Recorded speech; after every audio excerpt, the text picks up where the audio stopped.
বছর, বিগত 53 বছর জেল, জুলুম, নির্যাতন, নিপীড়নের মুখে পড়ে আপনি কখনো শুনেছেন যে আমরা দেশ ছাড়া হয়েছি? বরং দেশের বাইরে ছিল আমাদের মীর কাসেম আলী মিন্টু ভাই। মৃত্যু নিশ্চিত জেনেও তাকে জানানো হয়েছে যে আপনি আসলে গ্রেপ্তার করা হবে, ফাঁসিতে ঝোলানো হবে। এটা জানার পরও তিনি দেশে এসেছেন এবং বলেছেন এই দেশ আমার, যদি প্রয়োজন হয় আল্লাহর জন্য, আল্লাহর দ্বীনের জন্য, এই দেশের জন্য আমি জীবন বাজিয়ে রাখবো, এই দেশেই আমার মৃত্যু হবে, এই দেশ থেকে আমাকে কেউ বিতাড়িত করতে পারবে না। আপনি সেই দেশের, সেই দলের জনগণকে, সেই দেশের কর্মীদেরকে আপনি দেশ ছাড়ার ভয় দেখে কোনো লাভ আছে? এই ভয় যারা দেখান তারা তো ভয় দেশে বসে দেখান না, তারা তো ভয় বিদেশে বসিয়ে দেখাচ্ছে।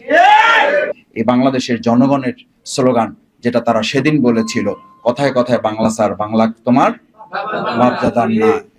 এই দেশ হচ্ছে কার? এই দেশ হচ্ছে এই দেশের জনগণের। সুতরাং যারা আজকে এই কথা বলেন, এটা বোধহয় এই জুলাই যোদ্ধাদের প্রতি সম্মান দেখানো হয় না, তাদেরকে অপমানিত করা হয়।